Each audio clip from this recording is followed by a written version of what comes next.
5 pola kalimat bahasa Jepang yang wajib dipahami untuk pemula. Yang pertama adalah inti struktur kalimat dalam bahasa Jepang. Dalam pola kalimat bahasa Jepang terdiri dari unsur plus predikat. Predikat dalam bahasa Jepang wajib untuk ada dalam suatu kalimat dan memiliki posisi di akhir kalimat. Bahasa Jepang dikenal sebagai bahasa yang sangat mengutamakan predikat.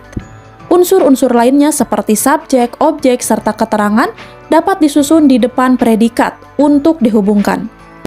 Unsur dalam kalimat bahasa Jepang hanya dapat diletakkan di depan predikat saja. Yang kedua, susunan kalimat. Dalam mempelajari bahasa Jepang, mengetahui serta memahami susunan kalimat juga merupakan hal dasar yang penting untuk dilakukan. Nah, dalam bahasa Indonesia, susunan kalimat merupakan hal mutlak dengan rumus SPOK. Berbeda halnya dengan susunan kalimat pada bahasa Jepang. Susunan kalimat pada bahasa Jepang bersifat fleksibel pada setiap unsur seperti objek, subjek, dan keterangannya. Nah, walaupun predikat selalu berada di akhir kalimat. Contohnya, subjek plus objek plus keterangan plus predikat. Atau subjek plus keterangan plus objek plus predikat. Atau objek plus keterangan plus subjek plus predikat. Yang ketiga adalah penentuan unsur kata benda dalam suatu kalimat. Nah, partikel merupakan sebuah unsur dalam bahasa Jepang yang berguna untuk menunjukkan berbagai unsur dalam kalimat.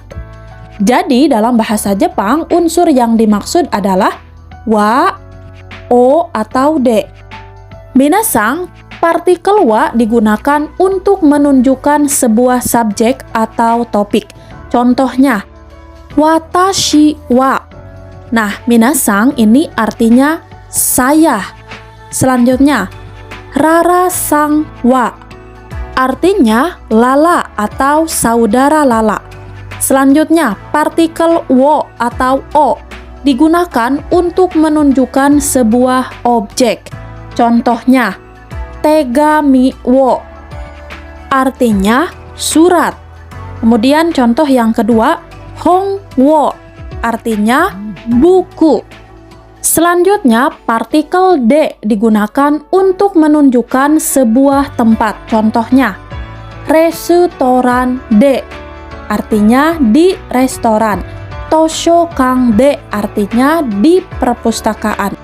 Minasang, partikel ini berfungsi sebagai sebuah jembatan yang dapat menghubungkan antar kata dalam suatu kalimat.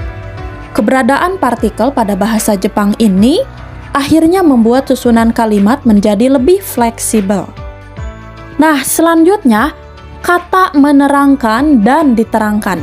Jadi dalam struktur frasa atau kalimat pada bahasa Indonesia, kamu pasti mengenal struktur diterangkan dan menerangkan ya. Nah, diterangkan dan menerangkan ini memiliki fungsi bahwa kata awal sebagai kalimat yang diterangkan dan kata setelahnya menjadi kata yang menerangkan kata sebelumnya. Berbeda halnya dengan bahasa Jepang yang memiliki struktur sebaliknya. Jadi frasa atau kalimat dalam bahasa Jepang memiliki struktur menerangkan dan diterangkan. Contohnya, Kangkokujing. Nah, Kangkoku ini memiliki arti Korea dan jing ini memiliki arti orang. Jadi kalau disatukan, Kangkokujing artinya orang Korea. Contoh yang kedua, Akai hana. Akai itu artinya merah, hana artinya bunga. Sehingga kalau disatukan, Akai hana memiliki arti bunga merah. Yang kelima adalah predikat dalam bahasa Jepang. Minasang, dalam bahasa Jepang, predikat dikenal memiliki 3 jenis kalimat. Kalimat kata kerja, kalimat kata sifat, dan kalimat kata benda. Yang pertama, untuk kalimat kata kerja. Nah, kalimat kata kerja terdiri dari unsur bisa berupa subjek, objek, keterangan, atau topik. Kemudian ditambah partikel dan ditambah masu. Nah, untuk kalimat dengan pola ini memiliki jumlah yang cukup banyak pada bahasa Jepang. Baik minasang, coba kita lihat untuk rumusnya. Untuk unsur, adalah subjek atau objek atau keterangan atau topik plus partikel plus predikat. Nah, predikatnya ini adalah kata kerja plus masuk. Contoh kalimatnya, watashi wa hon wo yomimasu. Saya membaca buku. Nah, partikel dalam hal ini bisa berbagai jenis, seperti ga, wo, ni, de, to, e, kara, yori, dan sebagainya. Minasang, yang kedua adalah kalimat kata sifat. Nah, untuk kalimat kata sifat terdiri dari unsur kata benda. Jadi bisa berupa subjek atau topik, ditambah kata sifat dan ditambahkan des. Minasang, namun biasanya pola kalimat ini digunakan untuk menunjukkan kondisi subjek. Jadi partikel wa ini menunjukkan bahwa kata benda adalah topik sekaligus subjek dalam kalimat. Serta topik dijelaskan dengan predikat atau kata sifat. Nah, untuk rumusnya adalah unsurnya adalah subjek atau topik, kata benda plus wa plus predikat adalah kata sifat plus des. Contoh kalimatnya, kore wa oishii desu. Artinya, ini enak. Nah, di kalimat ini untuk subjek atau topik untuk kata bendanya adalah kore. Kore plus wa oishii. Nah, ini adalah predikatnya ya, yaitu kata sifatnya. Oishii artinya enak plus akhir kalimatnya des. Minasang, selanjutnya kalimat kata benda. Nah, untuk kalimat kata benda terdiri dari kata benda satu, bisa berupa subjek atau topik. Kemudian ditambah kata benda dua, ditambah des untuk akhir kalimatnya. Nah, pola kalimat ini digunakan untuk menyatakan bahwa kata benda yang pertama adalah kata benda yang kedua.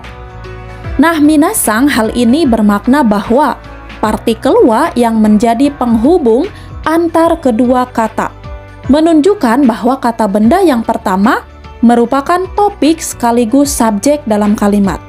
Dan topik atau subjek tersebut dijelaskan oleh predikat atau kata benda yang kedua. Rumusnya adalah untuk unsurnya subjek atau topik, kata benda pertama plus wa plus predikatnya adalah kata benda kedua plus des untuk akhir kalimatnya. Untuk contoh kalimatnya adalah watashi wa nipponjin desu. Artinya, saya adalah orang Jepang. Nah, minasang, di kalimat ini untuk kata benda pertamanya adalah watashi, selanjutnya wa, selanjutnya untuk kata benda duanya adalah nipponjin, selanjutnya untuk akhir kalimatnya adalah des. Baik minasang, untuk penjelasan materi hari ini saya akhiri. Jika ada pertanyaan ataupun masukan, tulis di komentar ya. Sampai ketemu di pembahasan berikutnya. Arigato!